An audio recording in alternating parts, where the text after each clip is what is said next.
Welcome back नाजरीन। तफसीली खबरों में भलीकार सबका पेरा breaking news अवासा share कनालू Nawab Shah Khan अगूणे सदर आसिफ अली ज़रदारी पारा नवाब शाह शहर जो दौरो कयो वियो आहे। आसिफ अली ज़रदारी शहर जे मुख्तलिफ़ हंधनि ते हलंदड़ तरक्याती कमनि जो जाइज़ो पिण वरितो आहे। अगूणे सदर आसिफ अली ज़रदारी सां पीपुल्स पार्टी PS 78 घोड़ाबारी जो MPA अली हसन ज़रदारी, MPA तारिक मसूद आराई, अली अकबर जमाली ऐं ॿिया अॻवान पिण मौजूद हुआ। अवांखे वधीक आगाह कंदासूं त उन खां अॻु पीपुल्स पार्टी जे शरीक चेयरमैन आसिफ अली ज़रदारी बालूजा कुब्बा में पहुची पंहिंजे वालिद ऐं वालदा जी क़ब्रुनि ते हाज़िरी भरे दुआ घुरी। उन मौक़े ते नौजवान क़यादत आशिक अली ज़रदारी ऐं ॿिया पार्टी अॻवान कारकुन पिण मौजूद हुआ। अवां सां हिकु भेरो ॿीहर अहम ख़बर जे हवाले सां अवांखे आगाह कंदासूं। इहा अहम ख़बर अवां सां शेयर करे आहियूं नवाब शाह खां।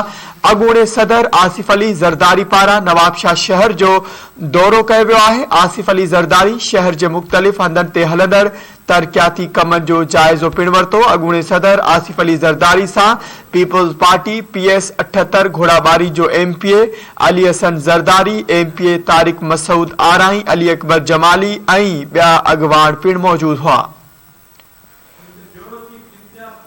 उन खां अॻु पीपुल्स पार्टी जे शरीक चेयरमैन आसिफ अली ज़रदारी बालूजा कुब्बा में पहुची पंहिंजे वालिद ऐं वालदा जी क़ब्रुनि ते हाज़िरी भरण बैदि दुआ घुरी आहे। तफ़सील मालूम कंदासीं। धरती TV नवाब शाह जो ब्यूरो चीफ इम्तियाज़ खीरियो असां सां लाइन ते मौजूद आहे।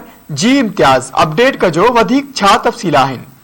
जी, अगूणो सदर आसिफ अली ज़रदारी अॼु निजी हेलीकॉप्टर ज़रिए बिलावल स्पोर्ट स्टेडियम में लथो। उन खां बाद में ज़रदारी हाउस पहुता। तव्हांखे ॿुधाईंदा हलूं, ज़रदारी हाउस में पीपुल्स पार्टी अॻवाननि खां जेके MPA आहिनि हाजी अली हसन ज़रदारी, ममताज़ चांडियो, डिविजनल सदर शहीद बेनज़ीराबाद पीपुल्स पार्टी ऐं अॻूणो वज़ीर कानून ज़ियाउल हसन लंजार, तारिक मसूद आराई, उन्हनि सां मुलाक़ात खां बाद उहे जेके आहिनि अबाई कब्रिस्तान बालूजा कुब्बा पहुता, जिते वालदेन बिल्किस बेगम ऐं सीनियर सियासतदान हाकिम अली ज़रदारी जी क़ब्रुनि ते फातह खानी कई। जंहिं बाद वापसी पे शहर नवाब शाह जे मुख़्तलिफ़ जेके रोड रस्ता आहिनि उन्हनि जो जाइज़ो वरितो। हाकिम अली ज़रदारी पुल जो दौरो कयो। उन खां बाद पुराणी नवाब शाह जंहिंमें Jam Sahab road, Mariam road, Sangar road उतां थी करे पुल क्रॉस करे ज़रदारी हाउस पहुता आहिनि। तव्हांखे ॿुधाईंदा हलूं त साणसि गॾु जेके आहिनि डिविजनल सदर ज़ियाउल हसन लंजार, हाजी अली हसन ज़रदारी,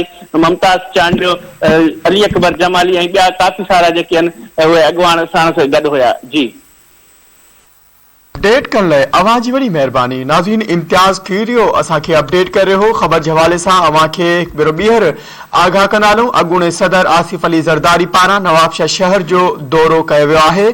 आसिफ अली ज़रदारी शहर जे मुख़्तलिफ़ हंधनि ते हलंदड़ तरक्याती कमनि जो जाइज़ो पिण वरितो आहे। अगूणे सदर आसिफ अली ज़रदारी सां पीपुल्स पार्टी PS 78 घोड़ाबारी जो MPA अली हसन ज़रदारी, MPA तारिक मसूद आराई, अली अकबर जमाली ऐं ॿिया अॻवान मौजूद हुआ। उन खां अॻु पीपुल्स पार्टी जे शरीक चेयरमैन आसिफ अली ज़रदारी बालूजा कुब्बा में पहुची पंहिंजी वालिद ऐं वालदा जी क़ब्रुनि ते हाज़िरी भरण बैदि दुआ घुरी। उन मौक़े ते नौजवान क़यादत आशिक अली ज़रदारी ऐं ॿिया पार्टी अॻवान ऐं कारकुन पिण मौजूद हुआ।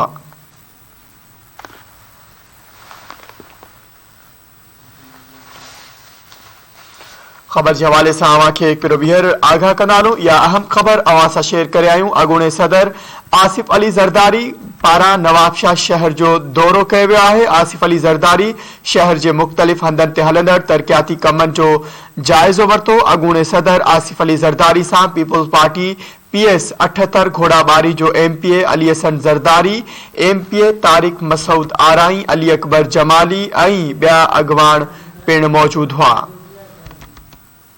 उन मौक़े ते नौजवान क़यादत आशिक अली ज़रदारी ऐं ॿिया पार्टी अॻवान ऐं कारकुन पिण मौजूद हुआ।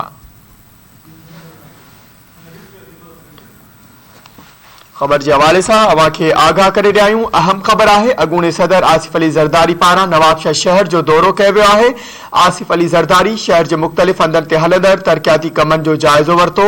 अगूणे सदर आसिफ अली ज़रदारी सां पीपुल्स पार्टी PS 78 घोड़ाबारी जो MPA अली हसन ज़रदारी, MPA तारिक मसूद आराई, अली अकबर जमाली ऐं ॿिया अॻवान पिण मौजूद हुआ।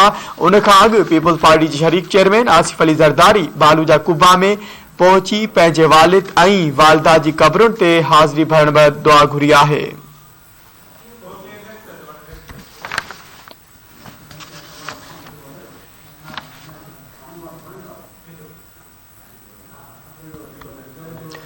खबर के हवाले से अवांखे वधीक आगाह कंदा आहियूं त उन मौके ते नौजवान क़यादत आशिक अली ज़रदारी ऐं ॿिया पार्टी अॻवान ऐं कारकुन पिण मौजूद हुआ। नाज़रीन, अवांखे अहम खबर के हवाले से हिकु ॿीहर आगाह कंदा रहूं। अॻूणे सदर आसिफ अली ज़रदारी नवाबशाह शहर जे में हलंदड़ मुख़्तलिफ़ तरक़ियाती कमनि जो जाइज़ो वरितो आहे। जाइज़े दौरान पीपल्स पार्टी जे शरीक चेयरमैन आसिफ अली ज़रदारी बालूजा कुबा में पहुची पंहिंजे वालिद ऐं वालदा जी क़बरुनि ते हाज़िरी भरी आहे, दुआ घुरी। उन मौके ते नौजवान क़यादत आशिक अली ज़रदारी ऐं ॿिया पार्टी अॻवान ऐं कारकुन पिण मौजूद हुआ।